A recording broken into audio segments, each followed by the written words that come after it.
Okay, so, hello guys, it's me Gaming Star here, and I am back with another episode of Icarus Uprising. Last time we had basically defeated Hades and finished the game, and that's pretty much it. And this time I'm gonna go ahead and show you guys something. Like, you guys know the idols, right? That the game has. Basically, this game's equivalent of trophies. You guys ever play Smash Bros, so you probably know trophies, except for Ultimate.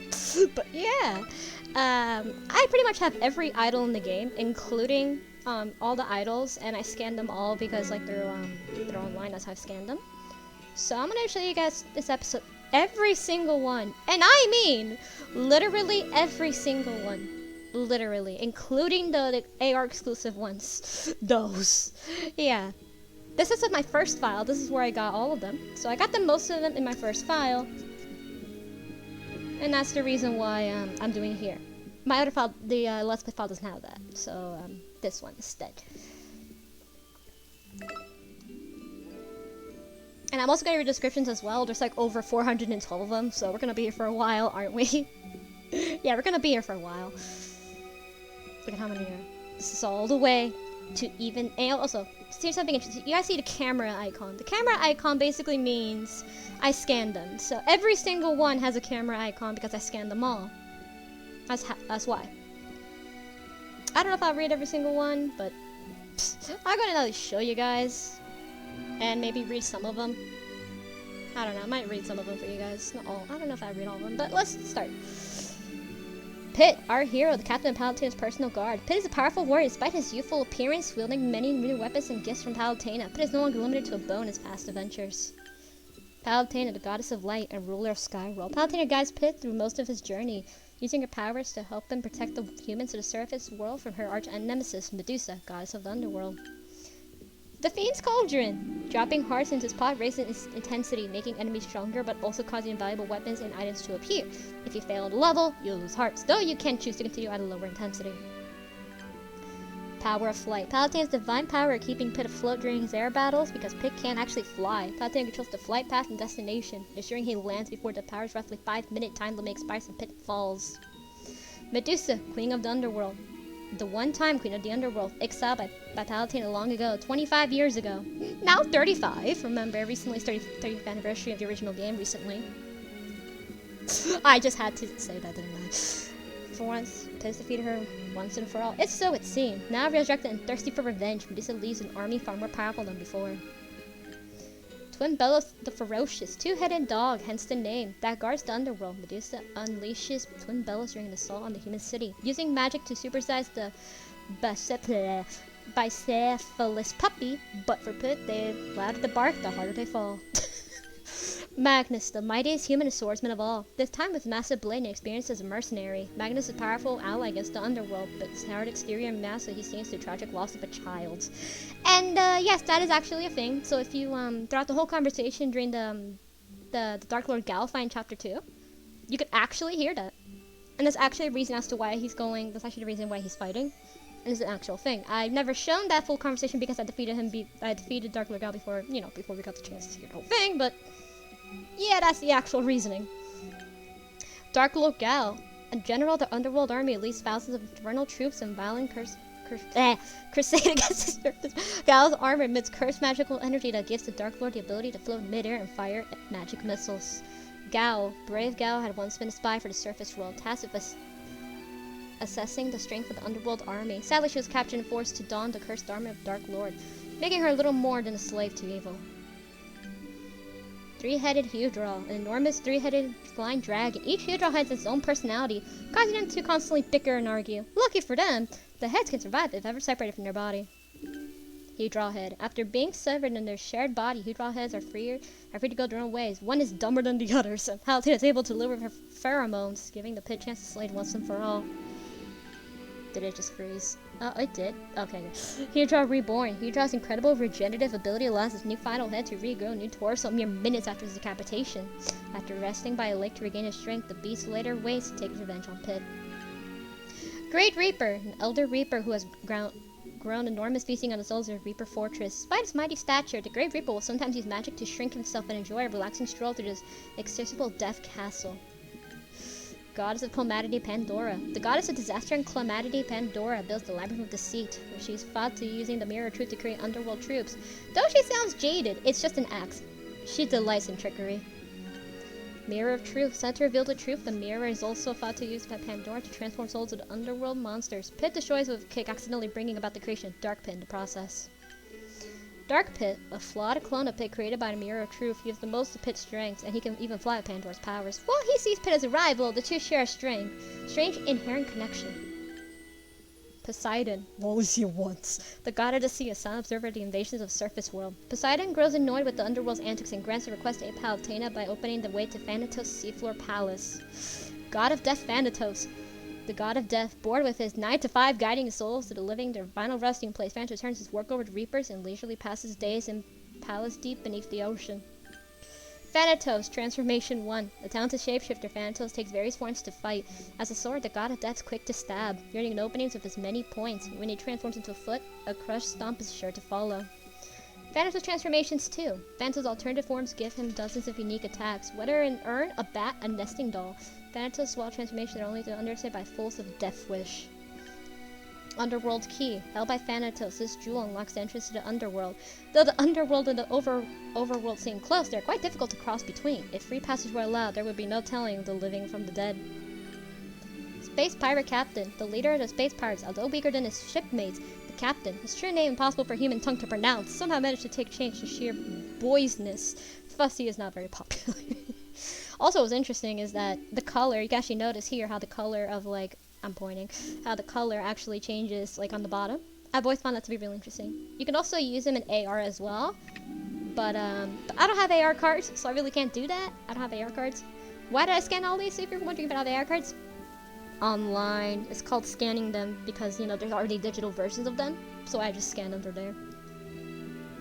I don't have the physical cards, but I can scan them online. So if you want to scan them for yourself behind the game, and you want to get every single one, go ahead and scan them. Also, I'm going to tell you guys about one that literally just, that one that released, like, that was never released, and was later released for Smash Bros. Ultimate's, release, for the celebration of that. I'll go ahead and show you which one that is, and it was unused for so long. There's also another one that's been used for so long, and Phantom managed to recreate the card, and you can scan it. Go to the cutting room floor and for Icarus Uprising, and you'll find it. You can scan it for yourself. Go ahead, it works. I'll show you guys which ones those two are. They're very late though. Galactic Fiend Kraken, a hulking leviathan making its home in the Galactic Sea. People, monsters, and even starship have no match for the Kraken's gaping maw. Since the pit's battle with the space pirates piques the monster's hunger, endangering everyone. 3 Sacred Treasures Case. In Pit's first adventure, the 3 sacred treasures were divided among Eudra, Twin Bellows, and Pandora, hidden in their fortress to rob Palutena of her powers. Yet, despite years of conflict, the container has built up surprisingly well. 3 sacred treasures: the Arrow of Light, Wings of Pegasus, and Mirror Shield. Pit used to defeat Medusa 25 years ago. 35 now! While Pit needs them for his first run through Chapter 9, you can later choose to not equip them by tapping an icon on the chapter banner. That is true. Thanks, game! Do I even need to know that? Even I already told you guys, but thanks, whatever. Underworld Gatekeeper, a magical construct designed to defend the underworld castle. While the Guardian's powerful defenses, Dark Pit easily brings the Colossus down by delivering a kick to the concentration artificial nerve endings on its side. Medusa Battle. The only comfort throughout Medusa's quarter-century in exile was the thought of bloody retribution against Pit and Palutena. Now facing the angel after all these years, Medusa's wrath is only matched by her fervor for revenge. Medusa Monster. Long ago, Palutena cursed Medusa with his hideous forms. Unable to face the monstrosity she had become, Medusa used to magically maintain a mask of beauty, a facade that falls when she's forced to put on her strength to defeat Pit. What's interesting is that the whole beauty facade actually could be based on the story Medusa in Greek mythology. Is that Medusa was actually originally a beautiful woman that got cursed because I think she, if I can remember correctly, please go ahead and correct me on this, but I know something around the lines of, in Greek mythology, the story Medusa, her, the reason why she, you know, she turned into the way she did was because she was cursed by, I think, one of the gods. I forgot which one it was, but I know she was cursed by one of the gods because I think the gods had jealousy. One of them had, I forgot which one it is. Can someone please tell me the full story? I haven't read in a while, but that is the basic gist, if I remember of. So it is a little bit based on the mythology of Medusa, a little bit. Hades, the true master of the underworld, he is immeasurably strong, even among the divine Pantheon, but prefers to rule from the shadows, forcing Medusa to do his dirty work. Yet even all his evil, Hades still manages to act his nonchalant. Hades, I love you, dude. I love you, Hades. No, we're not gonna go to that. Immortal Phoenix, a fiery bird born with magma that roasts within a volcano. The Phoenix diligently guards the wish seed, an object said to grant its owners any desire. Only when the Phoenix falls can wish seed be taken. Wish seed. If the wish seed had one wish, it would probably be actual have the power to grant wishes. But unaware it's a fake, humans and gods alike barely seek to possess the wish seed, even facing off against the defender, the Phoenix. Reset bomb. Bombs use the Viridi to restore the natural order. The explosion of the reset bomb triggers a flood of brambles to turn it become potent fertilizer. The land, the impact soon becomes dense jungle, uninhabitable by humans. Viridi, the goddess of nature, Viridi wants to exterminate the humans of the surface while believing that they have corrupted the natural order. Yet, she also opposes the destruction of the blind harvesting of souls committed by the underworld army. Ironic, isn't it? Kragalanch, a commanding officer in the forces of nature, once a mere boulder of a soul. Kragalanch spent years developing a will of his own. Fierce, loyal to Viridi, he strikes at the front lines of battles like a meteor. Reset bomb pod. A pod powering the reset bomb depot. It creates a vast amount of energy needed to manufacture reset bombs. They need an armory of operational. This makes the pod pit's central target of facility's destruction. Forces of Nature Guard. Robots created to shield the reset bomb pod from harm. They draw the energy of their attacks directly from the device they defend. Ironically, it's when Pit knocks the guards into the trenches that leads to the pod's destruction. Lunar Sanctum Control Center. It's the core required to control the Lunar Sanctum. Destroying it would disable the Sanctum's camouflage and other defenses. To prevent this, Arlon the Serene tricks Dark Pit into defending the core. Arlon, master of the Lunar Sanctum and commanding officer to the forces of nature. Arlon styles himself as a Rystant butler, just clearly working from the shadows to serve his goddess, Viridi. Phosphora, a beautiful and powerful electric-based warrior of the forces of nature. While victorious in her battle with Thanatos, the wounds Phosphora receives make her weak to fight the pit that follows. Pyron, the self-proclaimed sun god, who is investigating the entrance by the wondrous alien Arum. Pyron's massive ego seems to inversely proportional to his intelligence, making his boast of divine lineage a bit hard to swallow. Arum Core, an artifact that controls one of the many floating islands of the Arum. While destroying the Arum Core will take the group of islands, the sheer number of them take down them. Targeting these weak points unlikely to affect the Arum offense. Arum Battleship. The Arum adjustment their battleships to fit the scale of their enemies. The larger the planet to be conquered, the larger the ship to be produced. First take on the Skyworld, Arum have created this massive, devastatingly powerful ship. Arum Cruiser. Though referred to as a cruiser, this entirely may be considered itself such a ship to Arum terms. It is indeed an Arum considered a ship at all. It can cruise through space above planetary surfaces, however. Arum Destroyer. This vessel supports Arum battleships with additional assault strength. Its massive homing cannons are designed for large targets such as asteroids. Small vessels such as Pit are better handled by regular Arum troops. Arum Aircraft Carrier. The Arum ship is similar to normal aircraft carrier, but instead of fighter planes, it stores resupplies, revives combat units. Although of the Arum's mysterious technology, repair would be more appropriate term than revive. Arum Generator, the fearsome energy source of the Arum High. This reactor is capable of outputting power of nearly entire eternity, so well secured that no intruder ever reached it, until Pit's assault on the Arum.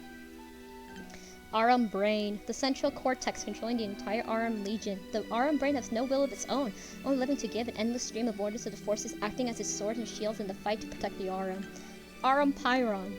After Pyron tries to take over the Arum Brain and control its vast army, the Arum Brain wins the battle of minds and absorbs him, destroying his free will and using him as another weapon in his arsenal. Ring of Chaos. I like how it changes color. Again, I love how it changed red to indicate chaos. The Chaoskins, forces. That's just so cool to me. Casting the Ring of Chaos to capture Pit's soul. But while the curse runes as a surface to prevent Pit's escape, he is able to use sheer willpower to gain control of anyone who wears the ring. So what's interesting is that it's very possible that it was Palutena who was possessed by the Chaoskin that turned him into a ring. It's very possible. That's the one likely explanation as to why he was turned into a ring. That's the only explanation. And it's not exactly said, but that's probably the only real explanation. It's not really said, but that's probably the only real thing. Girl. A young girl who lives in the city under attack by Palutena's army. She inadvertently helps Pit when she puts on the Ring of Chaos, an act that helps Pit rediscover his real body and bring salvation to the city. Dog. So cute. A stray dog roaming the city. Clever and affectionate, the dog had many human friends, each one giving him a different name. The Ring of Chaos passes from a girl to a dog before finally ending in Magnus's hands. Pit's body. The Chaoskin takes advantage of Pit's weakened state after his battle with the Arum to steal his soul in the ring. Without the spirit to guide it, Pit's body is at the whim of the Chaoskin, mostly rampaging for 3 years. Lightning Chariot. One of the Chariot Master's most prized possessions, the Lightning Chariot blazes throughout the heavens the slightest pool of the unicorn's reigns. Its extreme speed is matched only by destructive shots fired from the unicorn's horns. Chariot Master. Mastered the Lightning Chariot long ago. He fought in wars of the gods. His body may be ruined, but by walking the soldier's path in death, the Master's soul still burns. He fights the pit to determine if the angels work for the chariot. Review of the chariot. Chaoskin. An evil being whose strange powers may even surpass those of the gods. It is mindless, only possessing the desire to cause disorder and disaster. Long sealed in the lunar sanctum, the Chaoskin is suddenly free to spread anarchy. Goodicus Chaos. This is actually something a little bit interesting about the Chaoskin. Also, by the way, you can also see the logo of each of where they're associated with, which is also another interesting detail. Is that one thing that I've heard is that it's possible that the Chaoskin could actually be from the forces of nature originally, but later kind of maybe went on its own. That's a possible thing also that I've heard of. But it's kind of interesting, I just wanted to tell you guys about. I don't know, it's just something. Chaoskin and Palutena. The Chaoskin binds Palutena to its will, manipulating her form like a foul puppet. By doing so, the Chaoskin simultaneously shields itself and forces Pit to attack the very goddess he serves. After Pit defeats the possessed Palutena, the Chaoskin is unable to escape with the goddess. She turns her body into stone at the last moment, so the Chaoskin can flee into his vortex with only her soul. Electro Trap. Viridi bases devices earlier model Phosphor developed in her Thundercloud Temple. It traps the Chaoskin, barely preventing it from escaping battle. Unfortunately, the Chaoskin is the only enemy it works against. Chaoskin. Ash. The Chaoskin's unfathomable magic allows it to survive, even being burned to ash. In this state, only possessing Dark Pit could restore its full power. Even the Pit's selfless rescue banishes the evil creature into the Chaos Vortex. Soul-eating monster. A monster that has long lurked in the City of Souls. Its diet consists of souls, which as well as like whale feeding on plankton. Yet with the saw-like teeth, the soul-eating monster can chew through more substantial meals as well.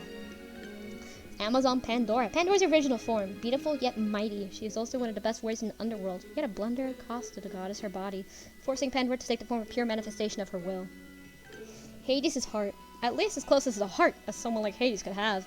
Clearly not made to pump blood, Hades' heart moves and acts like it has a mind of its own, wildly running around enemies and setting traps as it goes. Dintos, the god and keeper of the forge. He is the creator of not only the 3 sacred treasures, but all sacred armaments. Cunning and highly creative, Dintos is said to be one of the few real forces of the divine Pantheon. Pseudo Palutena, twisted version of Palutena created by Dintos as a joke. During the appearance of Pseudo Palutena, Dintos put the real goddess to sleep miles away.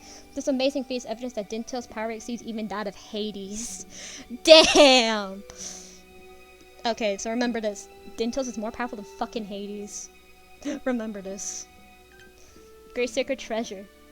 The Great Sacred Treasure was designed by Dintos to be an ultimate weapon. Used in the final battle against Hades, the weapon is huge and incredibly powerful, yet can stop a dime and change its form and adapt to damage.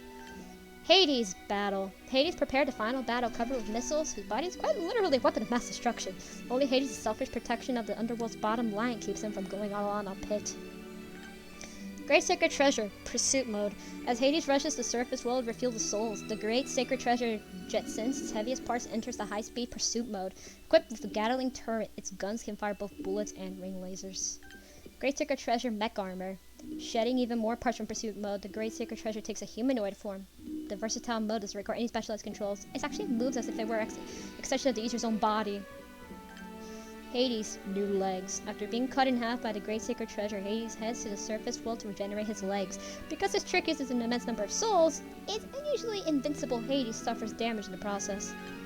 Great Sacred Treasure Ultralight. This Great Sacred Treasure abandons all but its most necessary parts to enter a super mobile mode. While it can't keep up with Hades, the god of the underworld destroys it with a single clap, leaving it only its cannon behind. Medusa versus Hades. Spoiler alert! Medusa saves the day! Medusa serving the spirit stops Hades before he could deliver the finishing blow. To Pit, in her weakened state, she can't hold him forever, but the goddess gets an A for a vindictive tendency. Hades final. Mere moments after having his head crushed by Medusa, Hades returns with his new, fresh complexion. While he attacks Pit with a renewed ferocity, it still isn't enough to withstand the assault of the Great Sacred Treasure. Final strike. But the Great Sacred Treasure is destroyed by Hades, the main cannon loses power, requiring Palutena to concentrate only using her divine power to restore its energy. Luckily, Viridi steps in to keep Pit flying. And all of this is, of course, his items, so... I don't know if I want to read these, honestly, items. I don't know if I want to read all of these. With the story stuff, I'm fine with reading. But this is all of this up to the exo tank. All this is items. Basically, I'm also going to explain, you know, some of the stuff. Like, exo tank, you probably know it, so I really don't have to say it. I'm going to leave it up here if you guys can read it for a bit. But I'm not going to read the item descriptions, because it's not worth it. So I'm not going to read those. You guys can read them on your own. I'm going to leave them up for a bit so you guys can read them. Then you can pause. I might go fast so you guys can pause and read them. So, you guys already know what exo tank. I don't have to explain anything. The Aether Ring is probably know it. I don't have to explain much, really. I really don't. Chiraba, I don't have to explain it. You guys already seen this one before. I don't have to explain anything with this one. The fighter, you guys. Well, the fighter is this is actually released to online. Okay, so basically, the fighter is basically, well, you know, fighter. Basically, it's just something in online mode. Basically, this is what you play as when you're playing online, kind of thing. So it's just one of the things. Light fighter. Same thing, except this with the light versus dark, which basically is an online mode in the game. And surprisingly, there's actually some people that are still playing it to this day. I am not even joking. When I was like doing it just to get some weapons off screen before, I literally straight up just like found like one actual person outside of myself. Like, damn, mostly AIs, but there's like maybe one or two people like still playing online to this day. Surprisingly, it's actually still it's still dead, but it's still a little bit active, surprisingly. No, really. Dark Fighter, basically the same as the Light Fighter, except the only difference is that, well, it's dark, and it's in Dark Team instead. This blade, these are, up to this point, are weapons, so this is the weapons. You already know the first blade, this is the first weapon we ever have in the entire game. Burst Blade, I never actually used this one, but it also shows some of the advantages and disadvantages that it has. The Viper Blade. Of course, I never used these ones. But you guys can read them. I'm gonna not read them, but you probably know them, so I really don't have to explain much. I'm just gonna go past these. You guys can pause if you want to read them for yourselves, but I'm just gonna pass through these, because they're not as interesting, to be fair here.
Okay, also, the Insight Staff is actually an item used in Smash Bros. This item is actually used in Smash, so this is an actual item in Smash. This one is, by the way. So, you know the staff item in Smash Ultimate, and in Smash 4, I think Ultimate, but I'm sure Smash 4 too, let me know, I haven't played the game in a while, but in Ultimate, this is actually an item. It's an actual item used, so there you go. Little thing I want to tell you about. Orb Staff, this one I did use before. Rose stuff. Basically, this is all just weapons up to this point. Look at this. We still have a long way to go now, do we? We still have a long way to go.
I love this line. Class don't let wielders go all 65 million BC on enemies. I just read that. That's actually a really good one. That's a good one.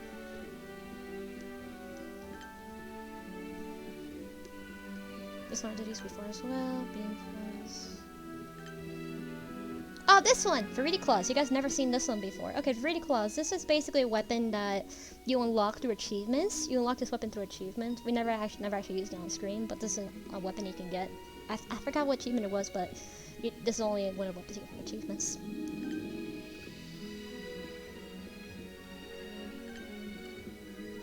Here we have bows. Of course, not every single weapon has a description. Thankfully, because we'd be here all day if that was the case.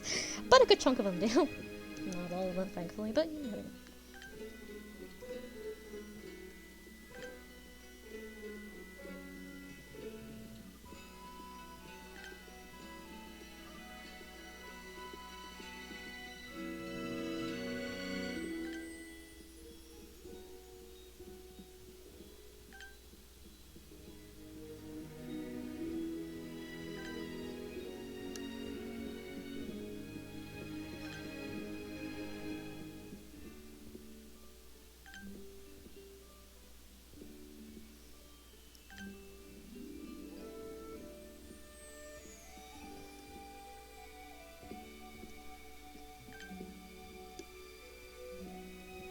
Oh, and this one, a Palatina bow. This one you also is an achievement as well.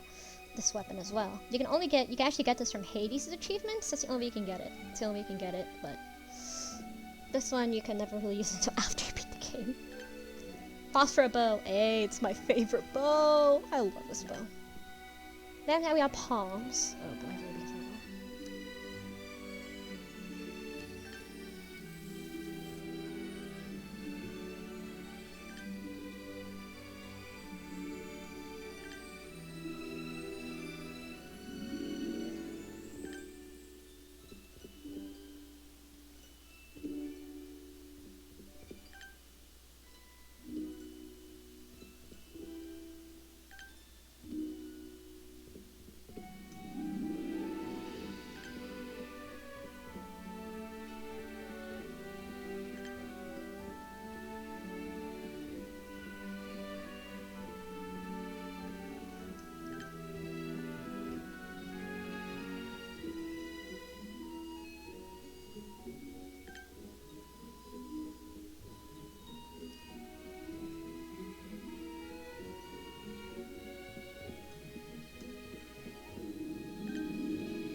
And now we have clubs.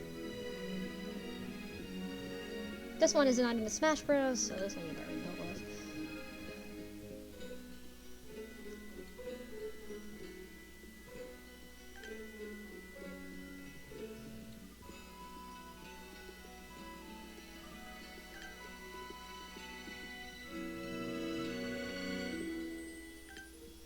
Dirt Mall Club. This one has the longest range of any weapon in the entire game. Out of any weapon, not just club, any weapon. So this one's a good one for range, but honestly, I wouldn't recommend clubs if you're not a club user, but if you're a club user, it's the best club there is in terms of range.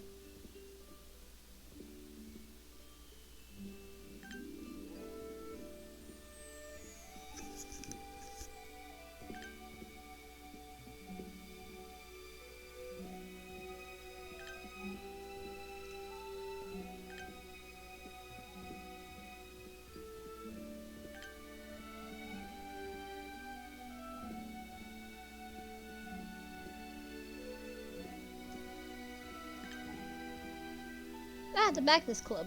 The best club in the entire game. This was the best club. I think this one you actually unlock after beating chapter 18. This one you unlock after that. It's a really good one though. Now we have cannons. How much we have left? Holy mother. Look how much we have left. Oh, the realization hit me. Oh god, we're gonna be here for a while. Also, by the way, you can see how many you actually have. I have 2 of them apparently. Easy cannons. Still have more to go in terms of weapons, and then we have items, which honestly I don't know what I'm gonna do with them, but I'll show them, but I'll be very quick with them because they're not that important. They're not that interesting. They're just items. I might leave them on the screen for you guys to read again, just like with before, so I'll leave them on the screen for you guys to read. You can pause and read.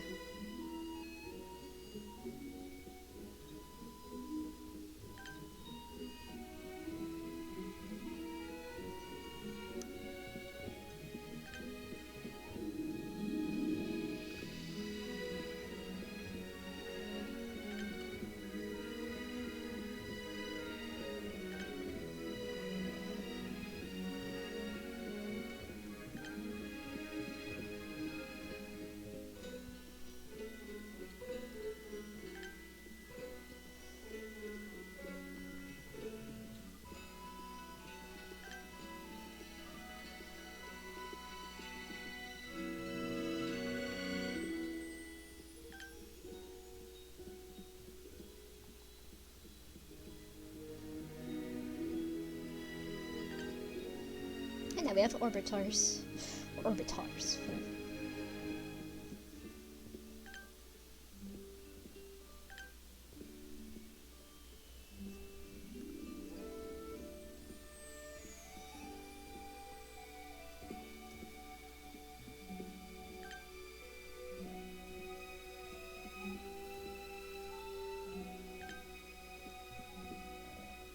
I love the Zelda reference. Tired of pixies asking you to listen?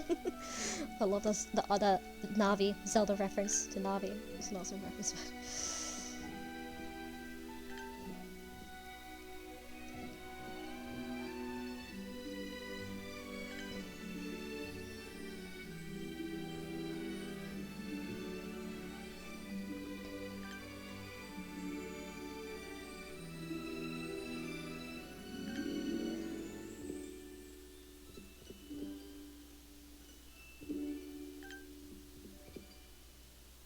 This one's also one you can get from achievements as well. The Centurion Orbiters. Never actually showed these ones, but you unlock them from achievements.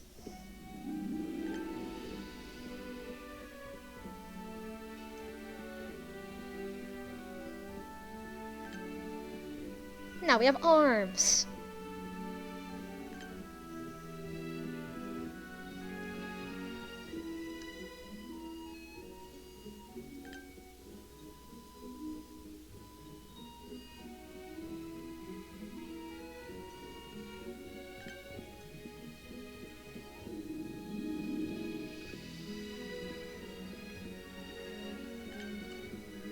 Also, what's interesting is that the drill arm actually shares a striking resemblance to, the item in Smash Bros. Actually shares a striking resemblance to the drill arm in this game. I do not know if, but apparently the drill item in Smash Bros. In 4 and Ultimate is apparently considered a separate thing from drill arm, even if it looks almost exactly the same. I just find it kind of interesting that I want to talk. I don't know, it's just kind of weird to me. Like, I swear to God, when I first saw the drill item in Smash Bros. For the first time, in 4 and in Ultimate, I was like, damn, that's a fucking drill arm! But no, it's not. It's not. It's so weird, though. It's something I wanna... Even though some weapons are already used as items in this game, are used as items in Smash Bros., it's kind of weird to me how, the drill arm looks almost identical to the drill item, even though it's, completely separate. It's just... I don't know, it's weird to me. Not that strange.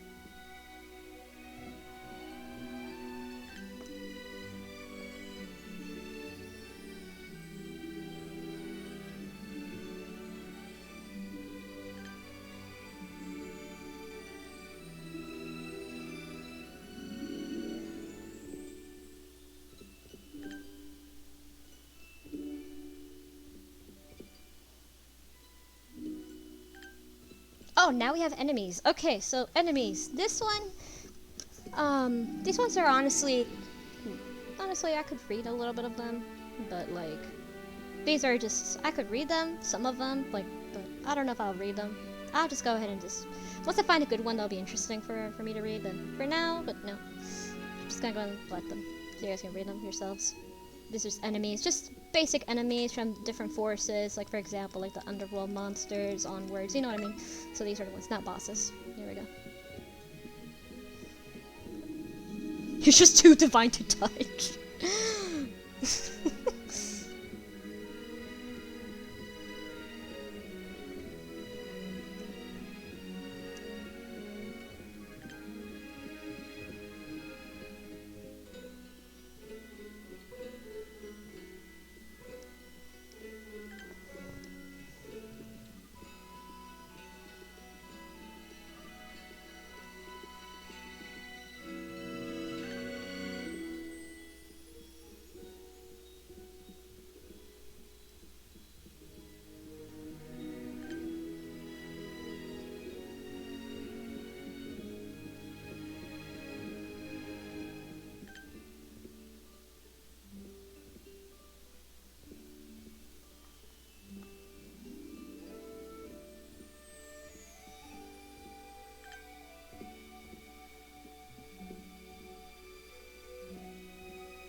Oh, this is interesting. Wait, how do you pronounce it? Gondamids are involved in mono eyes, whose tentacles have been replaced by spiky legs. They respond violently when fired upon, so approach them calmly, use melee attacks to take them out while hurt.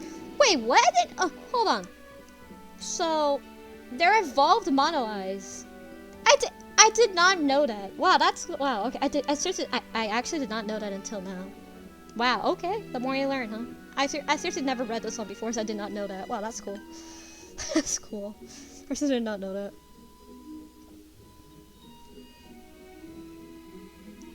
So that thing on his back is his heart. The crawler. Okay. Thanks, game. Thank you so much.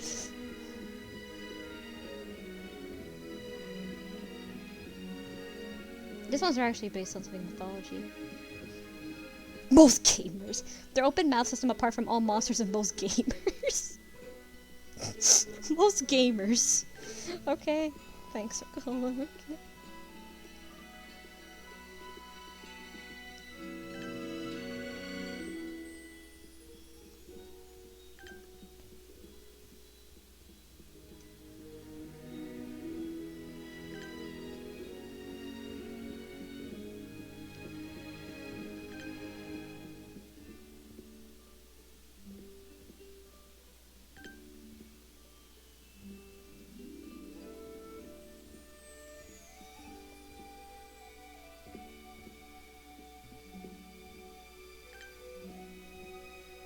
Fun fact: monoliths in the original Kid Icarus, game, the original Kid Icarus, and in Myths and Monsters, they're literally, you can actually kill them. Here you can't, which is kind of weird to me. Which is actually kind of funny, you know, because in those games you could kill these freaking walls, but here you can't.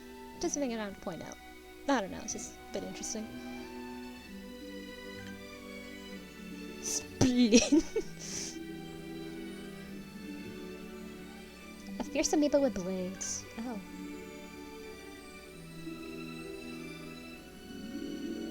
Oh, it's tentacles. Oh no.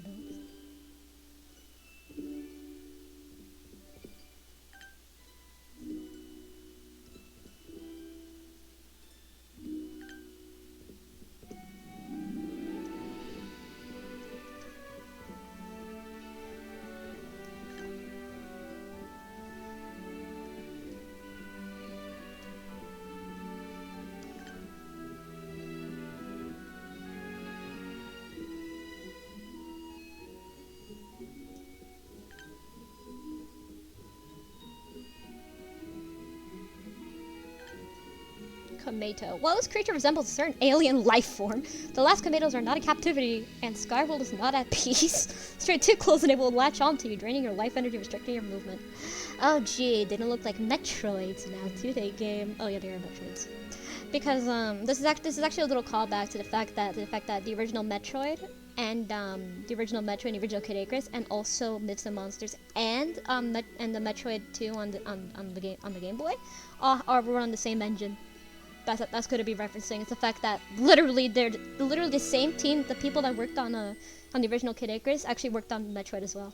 So that it could be kind of referring to that, how literally they're connected. Literally they're connected to each other. It's kind of interesting.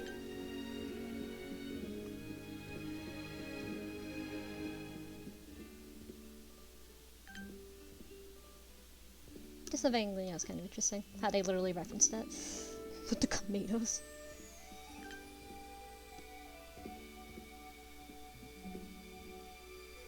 Minos are actually seething with rage on the inside. Don't take it personally.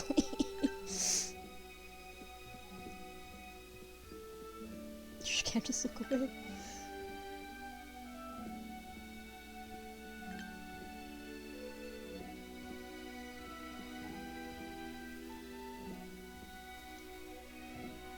The Gloomerags are masks, just as we do with our lives, but while our metaphorical masks hide emotions, the Gloomerangs are giant boomerangs that shield them from damage. The defense is lost when they attack foes with their boomerang. Oh, they have a mask just like us.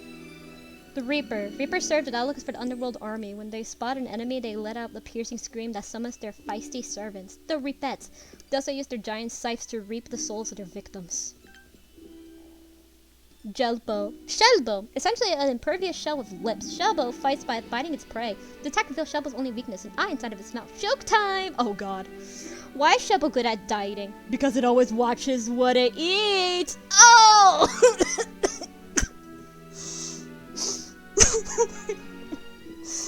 No! Game! No!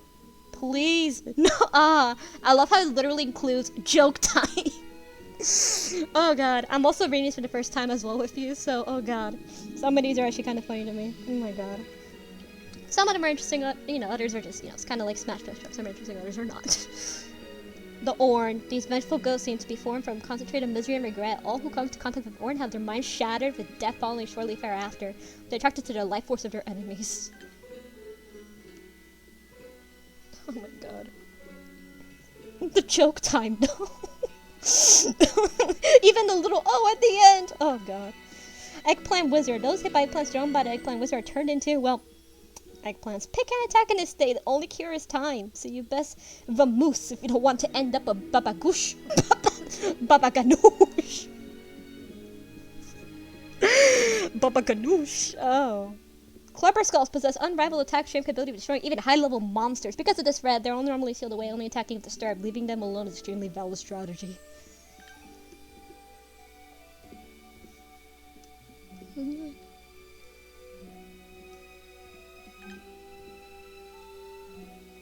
God.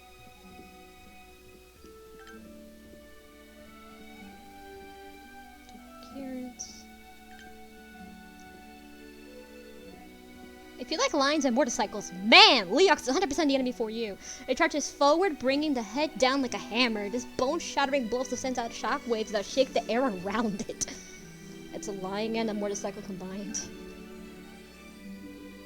Wow. He's a wiggling. Look at that. You can see his rib cage and everything. You can see his rib cage.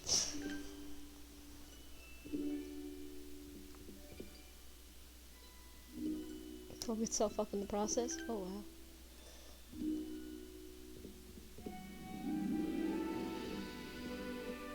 Don't mind helping out in the office. As long as they're office workers.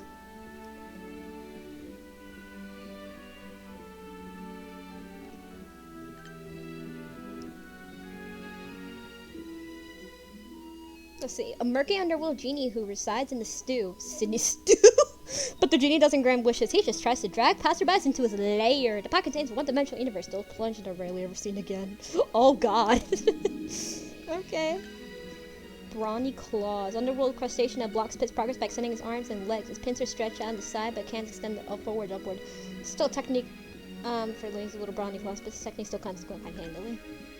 Snowman! This ain't a snowman. A main hulking giant made of ice. This one snowman definitely isn't a jolly, happy soul. A territorial beast with blasts all come from near with frozen breath. That ain't a snowman, dude. That ain't a snowman. Frozen. The member of the Underworld Army dwells in frosty climates to attack some powerful blizzards capable of freezing anybody who comes close. In warmer locales, they are kept as pets and can double as air conditioner.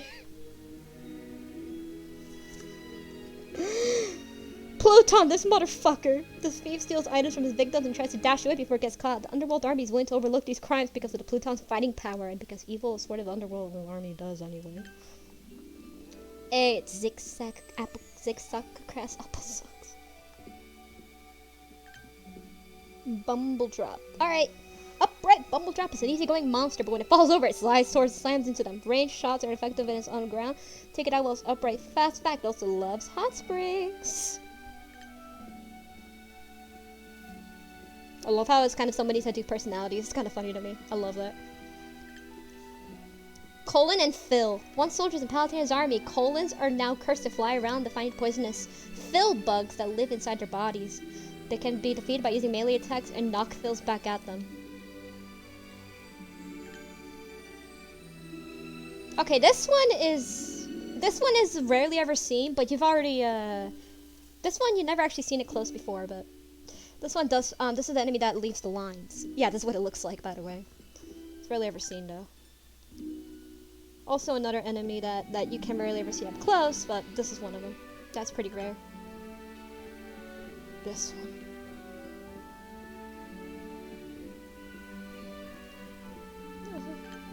Tempura Wizard. An enemy even more fearsome than the Eggplant Wizard. Once sprinkled with flour, targets are transformed into shrimp tempura. And if you're cursed, look out! The poor wizard can turn you into a dinner with a one-bite kill. Arrhenius, the earliest underworld foe that prefers to attack in great numbers. Though, even when seeming to fight solo, it isn't. His top and bottom halves can separate and attack independently, making a diabolical duo. This one can't eat anything in sight. Fort Oink. A Fort Oink was originally designed to transport underworld troops to the battlefield. However, mistakes were made and now fires passengers as ammunition. At least Underworld now knows to measure twice and cut one. Also has his booty exposed. Look, it has a little booty with a little tail, curly tail. So cute. And if this face rings a bell, it's because it's actually made up of two mono eyes, a mic and a speck nose. Why you think the combination of four monsters will be not quite powerful? Monomic nose is the greatest sum of his parts. Cellular Handora. These are the cellular versions. This ever-growing layer of gelatin. Ugh.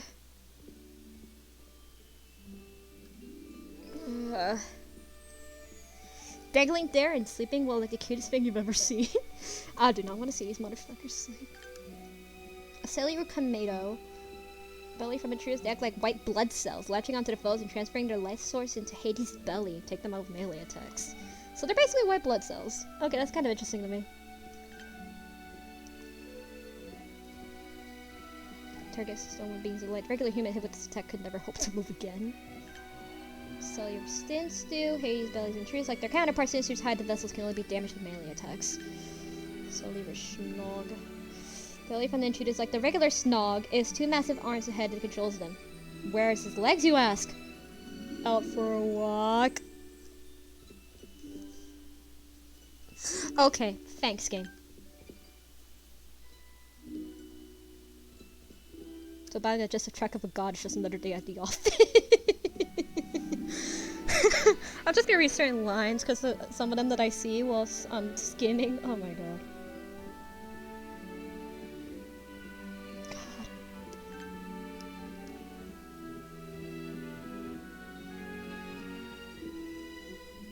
You called them well, I'll get it.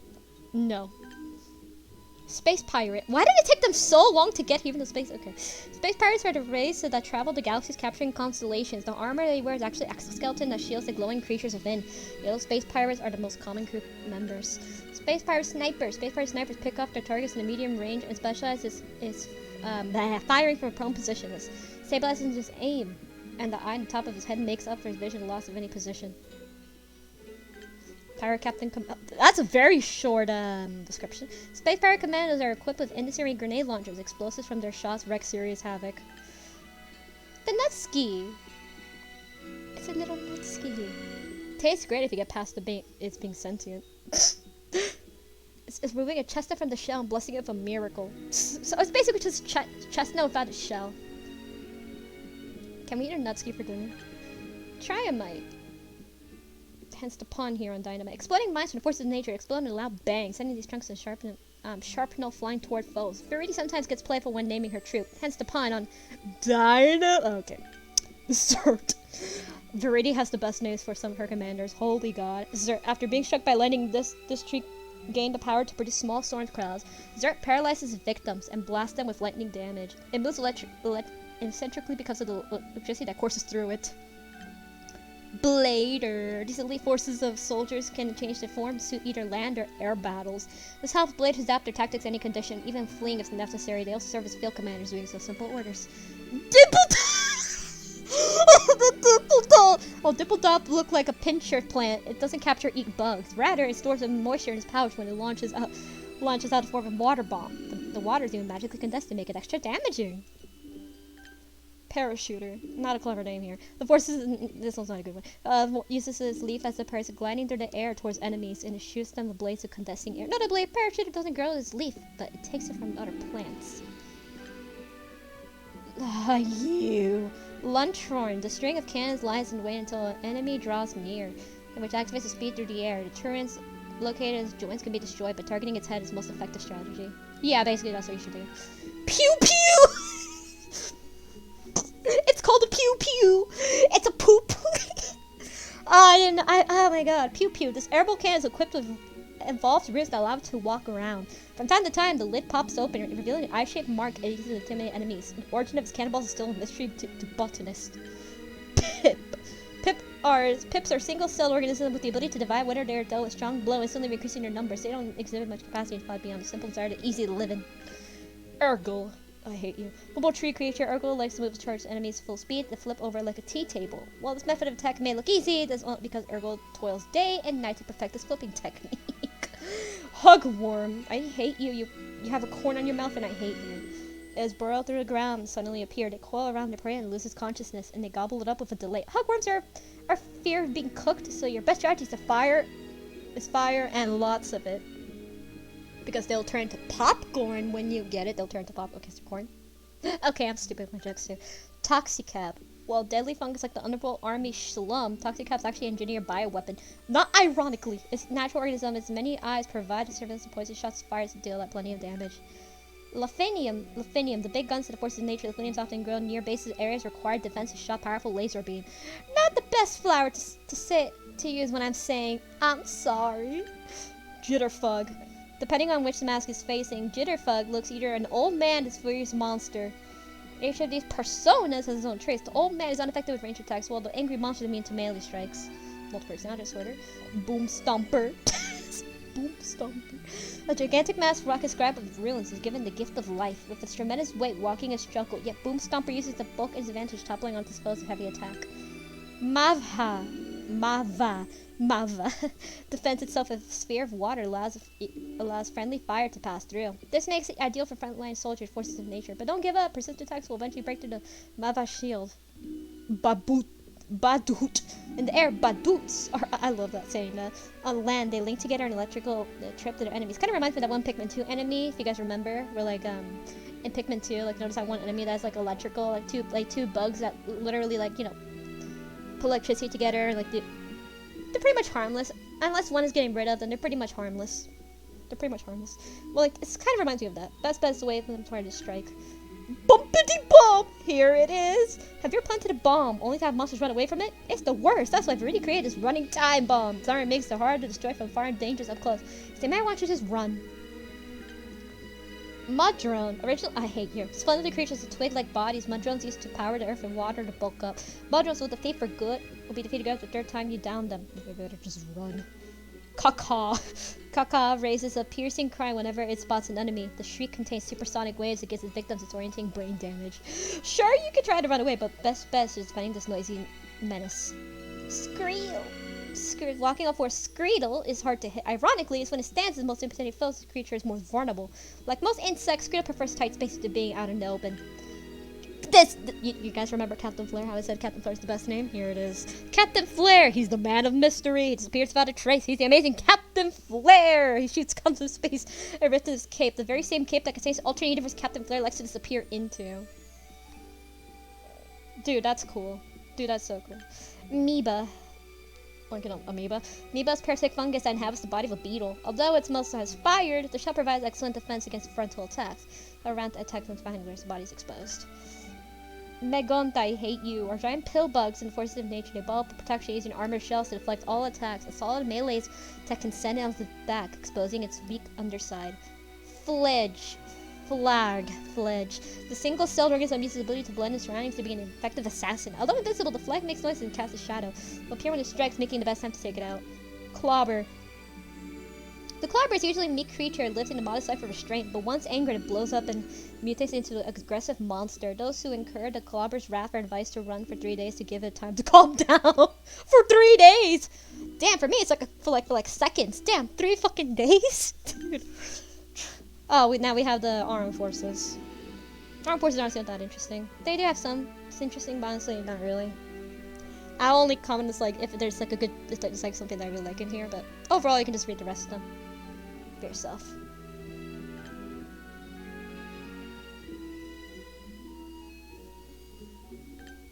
This is what I mean. You guys know the names here. Those names is what I mean by why I don't. Some of the names are kind of hard to say. Some of the armed forces. Armed troops names are kind of hard to say. Try bite, get it? Like like a bite, which is like space. Blit, coil, yoik,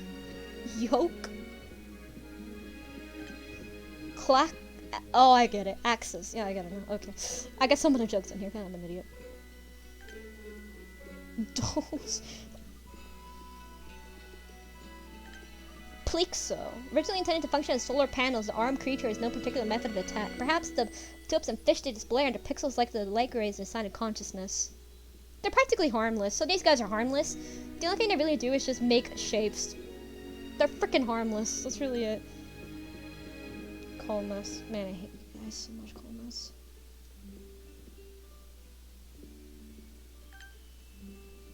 Takalax. Takalax? Taklax. Okay, Taklaxon. Sounds like Affleck.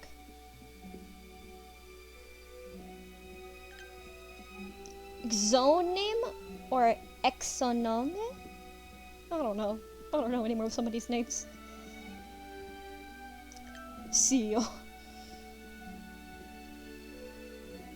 An armed enemy that looks like nothing you've ever seen before. They rob their foes of sight and mobility with black hole shots. Try to escape with these traps before they can hit you with the lasers and body blows. Zaurum. Oh, that's what they're called. Are only members of the armed that resemble anything like living beings. Yet, whether they're actually alive remains unclear. They're deployed in armed floating islands and excel at psychic attacks. It looks like they're saying hi. Hi. Baglo. That's a weird name. Okay, Baglo is an unamusing enemy that only awakens when it's attacked, unleashing a barrage of continuous fire. So take care when battling near Baglo. One of your only shots is straight and hit it. Redsta. These armed forces defend their allies by erecting shields to prevent enemies of their arm their shots passing through.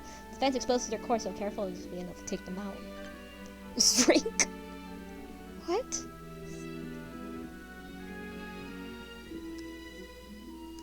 Oh, like shrink, like shrink. I get it now. Shrink. Okay, that's actually good. Rose.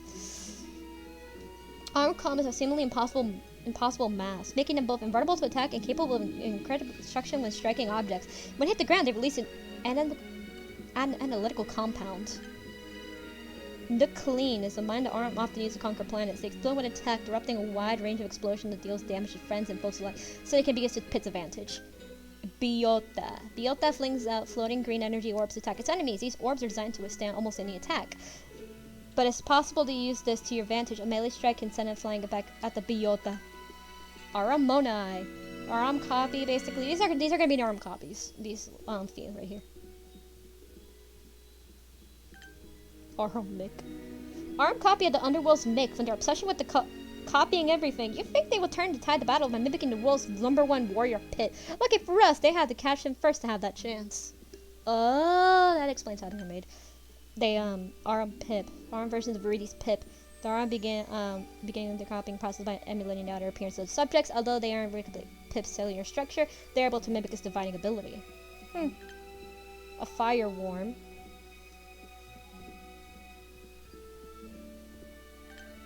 Speck nose. Thankfully, they don't combine to make an Aram Muck McNose. Thank God doesn't exist. Aram Shuckler. Our figures reproduce. When assimilating new world, ARM copy all fighting styles, even the weak ones. Aram Erg, a copy of the forces of nature. It does a great job of nailing down its inspiration's flipping move. However, the jury is still out as effective originals against the Aram flying forces. I love the little slivers. I love how they look like low polygon. That's really cool to me. I love for that RM aesthetic. They look low poly, some of them. Oh, now we have Palatine's forces. Centurion, the rank-filed troops of Palatine's personal guard, can fly through the air, attacking enemies in great numbers. While their attacks are weak, their flying ability far exceeds Pit's. Word has ability to be revived is shot down. Centurion Knight, Palatine's royal guards, armed with defense strategy locations throughout Skyworld. Centurion Knights are considered the best of the best, fiercely charging enemies when their shields are broken in combat. Centurion Strongarm. While very strong, these muscle-bound Centurions are the brightest bunch. Therefore, they are often tasked with hurling barbells and working the crank that converts weapons into hearts. They make excellent moving buddies. You guys remember how I said that, you know, like, if you look very, very close, you can see, like, a tattoo of Palutena on the back?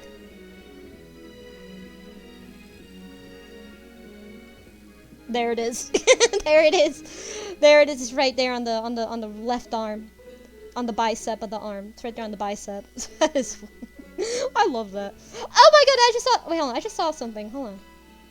It does have it on the... Even the dumbbell. Even it has it on too. Oh my god, I just saw that. Juggernaut. While Palatea's mighty catapults are strictly alive, they're able to think and react on their own. They feed rocks on top of their heads into launchers, which are all done with a full, like, pinching machine. Shadow Pit. Now we have the Chaos Kin's enemies. Shadow Pit. Created by the Chaos Kin, these illusory copies of Pit's abilities and 4 of his weapons. Blades, bombs, cannons, and orbiters. Yet they lack Pit's blessings and experiences in battle. And also, they kind of look like Dark Link with the low poly, low, you know, from Ocarina. They look like that to me. Kind of just like Dark Link from Ocarina of Time, especially with the red eyes and like the low poly wings. Look at how low poly that shit is. Kind of reminds me of that. I don't know. Treasure Fish, and then of course we have Treasure Fish. Rare Treasure Fish. These ones usually give weapons. Souffle. Oh, I get Souffle. The cherry on top is actually its eye. Thanks, game. And then we have items, which, honestly, we're nearly there. Honestly, do I even want to get into items? No. I could just go ahead and, like, do the same thing I did with the enemies before that I'm not interested in. I can go ahead and do that. Just, there's considered currency. Pretty obvious treasure boxes. Tiny box. Raise your hand if you have too much stuff. You can't. No room. You have too much stuff, but there's a solution. The tiny box! The magic device that actually holds as much as regular treasure box, a fraction of the space. Look at all baby. It's such baby. Speedy box. I hate you. Bouncy box. And still makes a box a popular practical joke choice. It's actually pretty good for security purposes. Pandora's box. Get it? Like the box is Pandora. You actually do get an item out of them. You do get them. However, they attack you first and then you get an item. So you should avoid them at the same time. You should see what they have. So really, I would suggest not avoiding them, but avoiding them at the same time. I don't know how to describe it. Mimicutie, I hate you for passion. The leggy monster disguises itself as a treasure chest until unsuspecting Avengers try to open it. At which point it attacks a ceaseless barrage of kicks. Sadly, studies the Mimicutie have the end of more broken shins than answer. Oh. Recovery orb. Some of these are items. Palutena crafted this item after seeing Pit drop food one too many times during air battles. While someone lacking in potency recovers life the moment it's picked up, making a recovery orb a great source of first aid on the go. It was made because Pit dropped too much food. Okay. Food. Not really much to say except it's food. Not really much to say except it's food. Drink of the gods. Gilded Bomb. Some of these are items that are used in online play, so I really don't have to explain some of these. Rock Bomb. This one is basically just bomb rocks. Rock Bomb, bomb rocks. Same shit. Wrecking Ball. Just a Wrecking Ball. Do I have to say anything? Oh no, it froze! No! Hold on, what? No! No! Hold on.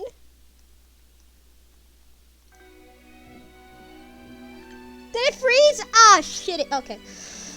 Good. Ah, shit. What happened? It froze. I turned off the debugger. Damn it, it froze. What the fuck? Shit, dude. Sorry about that.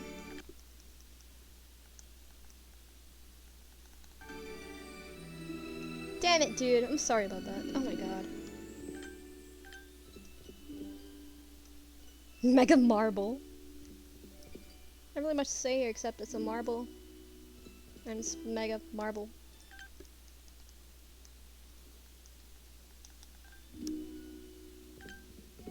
Okay, there you go. That's better.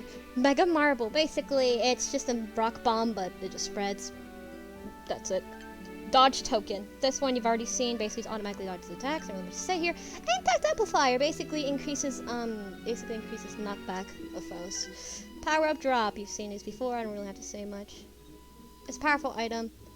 It's basically kind of basically makes you invincible for a very short time. It's kind of like that. Shrink a bean. A bean that shrinks you in size. Happy Trigger. This one basically increases, basically cuts the time of charge shots. Basically makes it easier for charge shots to happen. Speed boost. I don't really have to say much about this. Elemental cards. Poison, Paralysis, Stone, Flame, and Ice. All of them basically contain some sort of...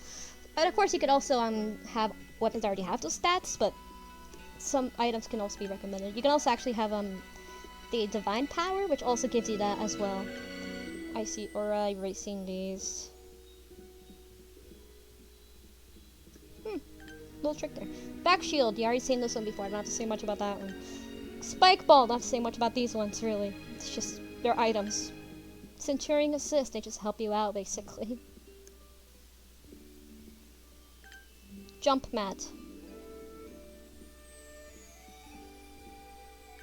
Killer Eye.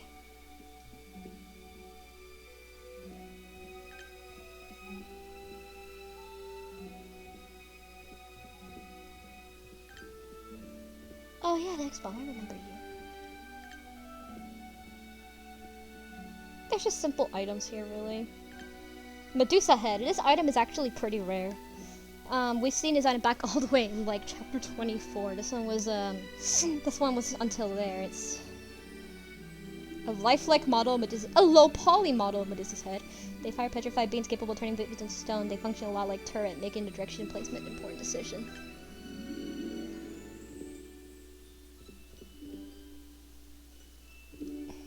Chop Trap? What the fuck is this? Capture Circle. Basically, it's, well...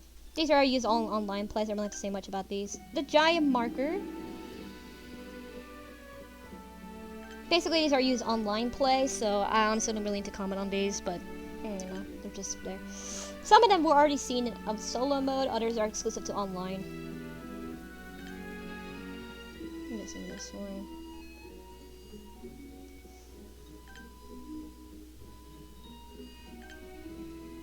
Turns basically people into eggplants. Tempura Bomb basically turns into tempuras. Landing of Judgment. Basically just landing.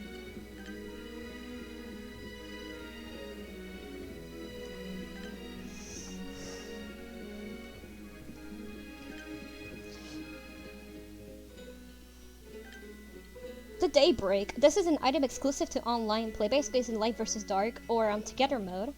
Basically, the parts are shared by different teams if you're playing on Light versus Dark, and basically, it's basically a big, basically does devastating damage when brought together. Basically, it collects pieces, and, well, think of the Dragoon, or, you know, think of, like, Smash Bros. Items, like the Dragoon, which is actually from Kirby, is that right? You know, but think about that, but basically it's the same thing. That first town. And then we have the locations. First town that attacked the resurrected underworld army. Despite the speed of Medusa's invasion, Pin and Paladin were able to protect the people from any major damage. Defeat Twin Bells in their Colosseum. Dark Lord's Castle. These are all locations that we've been to. All these are locations.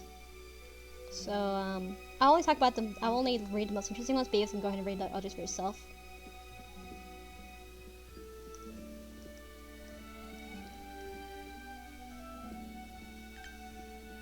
That burning town. A town is demonstrating the Underworld's army to prolong assault on the surface world of Skyworld. It is a city pit fights and 2 remaining Hydra heads hiding since their last defeat. Reaper Fortress.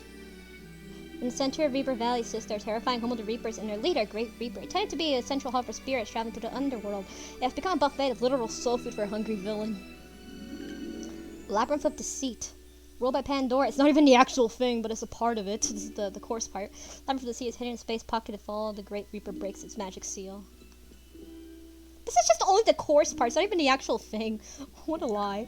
Temple Ruins. The forgotten place of worship sets the stage for the showdown between Pit and Dark Pit. It's said to be once beautiful temple fell to ruin when civilization that built was decimated by a terrible drought. Huh.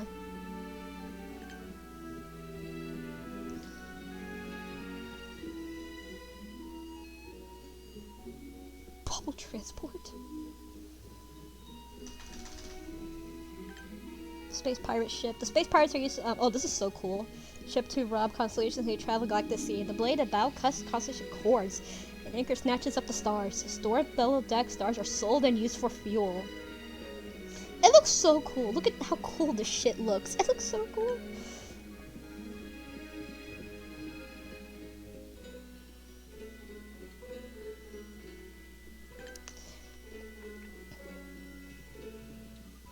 The mountain is a volcanic region, is home to the legendary Phoenix. Human life can't survive in this area's blistering heat.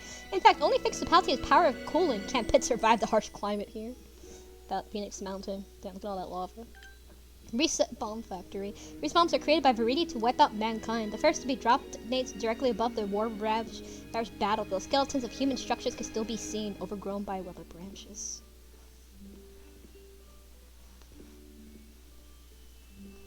Damn. Hi, Mario. Lunar Sanctum, a moon-inspired temple ruled by Arlan the Serene. Normally looks like a new moon, hidden in the night sky, but when Palutena discovers it, it shines like a full moon, opening up the fire of devastating laser pit.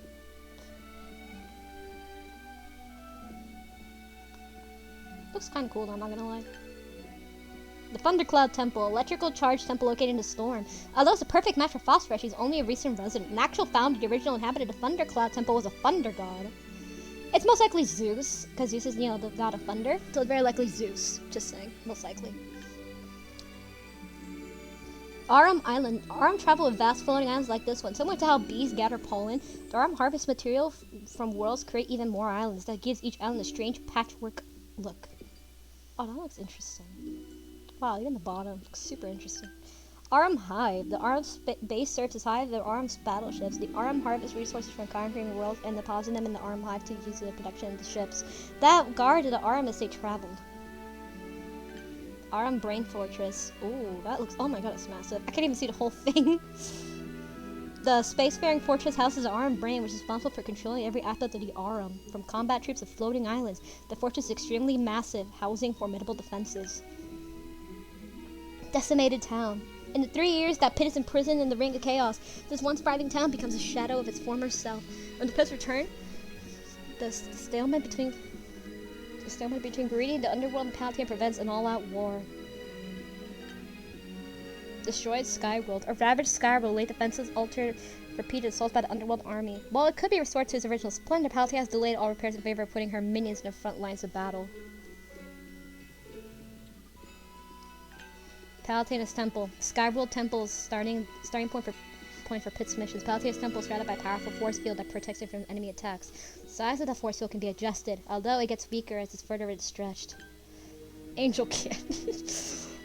A transport device used by the gods and capable of delivering all manner of objects over long distances with a single booming shot. The Angel Cannon launches Pit across the sky in the Lightning Chariot base. It's called an Angel Cannon. That's an amazing name. Lightning Chariot base. Home to the Lightning Chariot. This realm exists in sounds of the sky's end. In addition to Colossal Tower, the Lightning Chariot base also features broad courses used in Chariot Master to make practice runs. The Chaos Vortex is the home of the vicious Chaos King, a bizarre dimension not governed by physical laws or of our world. 1 inch here, somehow a mile there. The mysterious tier in space is truly a glimpse into another world. Oh my god, we're almost done. Holy fuck. Rewind spring. Any creature that soaks in a rewind spring can roll back effects of time, and at first glance it does seem like a spring reverses aging, therefore bestowing immortality, yet those who stay for too long may find their entire lives erased. Oh boy. Hades is what we called Hades Bell is strange to place an entirely different dimension than Hades. So while it shares the link to Sword with the evil god, it seems the destruction inside the belly barely affects Hades himself. That's so weird. Dintos workshop. That's not a workshop. Stronghold workshop for Dintos, the god of the forge. A variety of items are produced here, from weapons to vehicles. It's divided into red, green, blue areas that can be reconfigured to meet a variety of needs. Oh, that's cool. Well, it actually makes sense why there's different types of crystals. That actually makes sense. The final battleground. The site of the final battle between Pit and Hades, beginning the depths of the underworld and ending in the overworld. The climactic clash drives our hero in the breaking point. But when the curtain falls, Pit is victorious. Okay, here, up to this point, these last few up to this point are all AR card exclusives. So you cannot, normally these are impossible to get through in-game unless you get them. You cannot get them through, the traditional way. You have to get them from AR cards or by scanning AR cards. That's the only way you can get them. Digital or physical AR cards don't really matter. Again, so it's the only way you can get these. So these last few are those. And I scanned them because online, like I said in the beginning. So that's how I scanned them. First, we have Rally Cry. Some of these were also exclusive to Japan. Some of these were Japanese exclusive. Well, some of these were completely totally Japanese exclusive. Some of them weren't and are hard to find. If you want to watch a good video about the AR cards and the rarity, I highly recommend Choco Conway's video about it. Although it is a little bit outdated, especially with the 2 other cards that I'm gonna talk about that they were never released, except for one that was recently released like 3 years ago. But yeah. Pit Rally Cry. Pit strikes his pose when trying to look cool, especially when yelling at Underworld fiends. He put so much time into creating it, even bosses reported of the effort. Palutena Rare. Despite her reputation for wisdom and mercy, little is known about the history and the motivation behind the goddess Palutena. What she lacks in military might, she makes up for in her brave champion Pit. Medusa Rare. Hades reconstructs Medusa from countless souls, woven around the core of pure hatred for Palutena. Reconstruction, Medusa sets out to take revenge, conquer Grievous completely. Me? Yeah.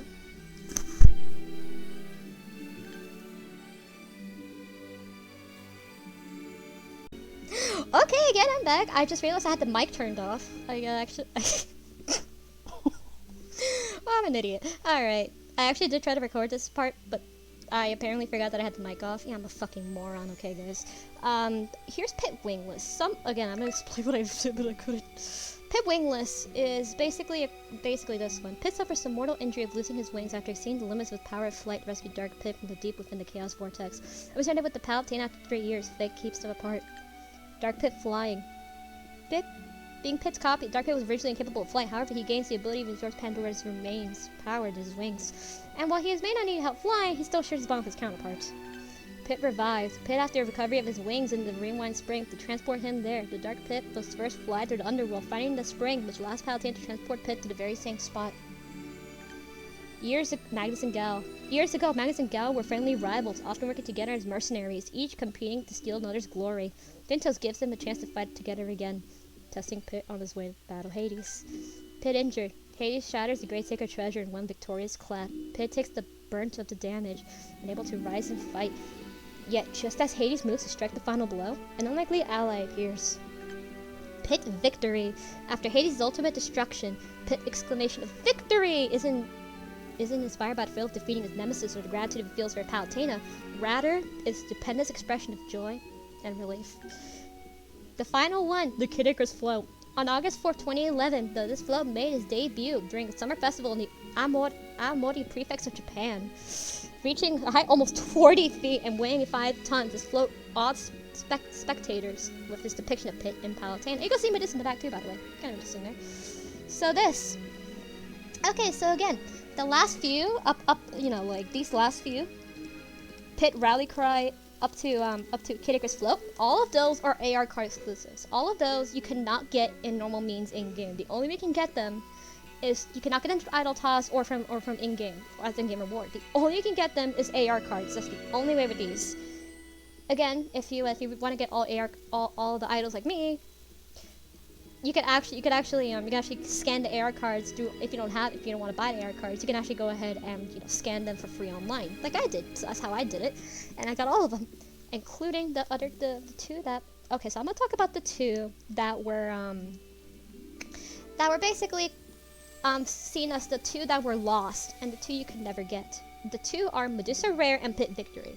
Medusa Rare was a card that was never officially released. This card was never officially released anywhere.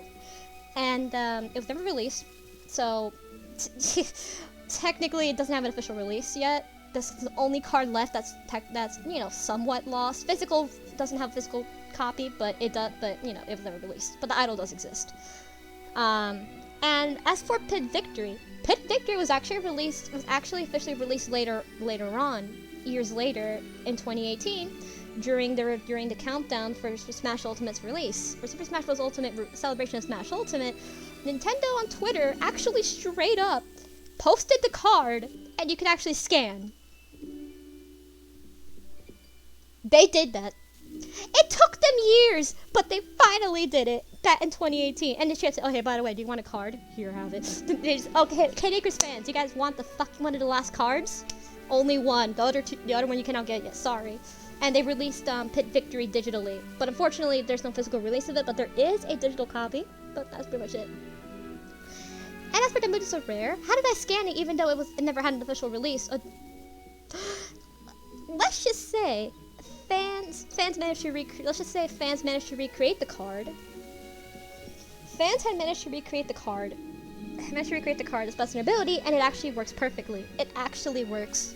So if you want to go ahead and try to scan it for yourself, and saying that I'm not fucking lying because I usually never would lie about that, go ahead and go to the cutting room floor, pay for Icarus Uprising, and the card is right there free to scan. So go ahead. And Pit Victory, well, you're gonna have to go to Nintendo's Twitter. You can go to cutting room floor and find the link to the Twitter account, the Twitter page, the Twitter post anyway. So not that hard. The others though are all had physical releases but are rare. Some of them are extremely rare. Some of the cards are extremely rare and hard to find. Icarus Float is one of those extremely rare cards that was never released. That was released, but never really. It was only in Japan, and well, it's a rare one. It's a rare card, and the fucking static again. God damn it, dude. So basically, this card was it's super rare and it's hard to find because of it.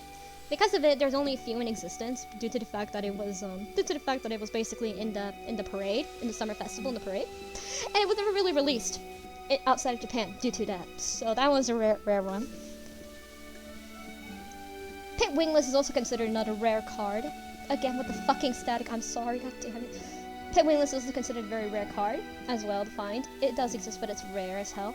Palutena Rare is also, well, by its name suggests, rare. Because, it's rare. Rare, god damn it. Rally Cry, well, yeah, but all of these up to this point are all AR card exclusives. Mario, please shut up. Okay, that's it. Finally. That's it. God damn it.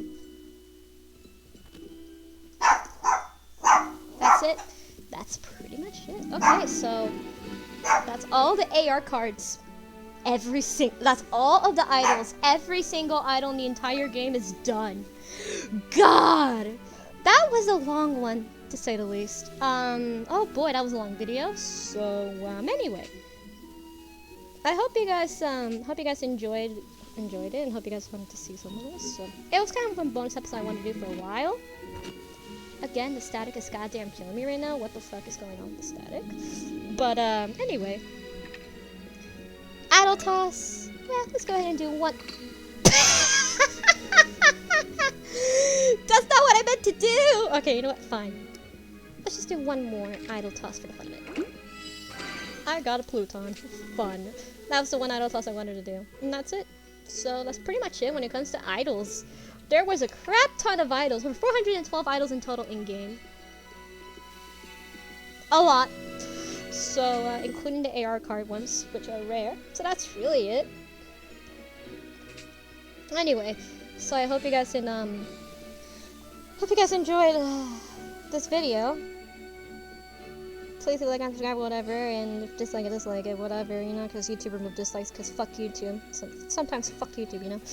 And, yeah, that's pretty much it for now. So, anyway, I'll see you guys in the next video whenever that will be. Bye.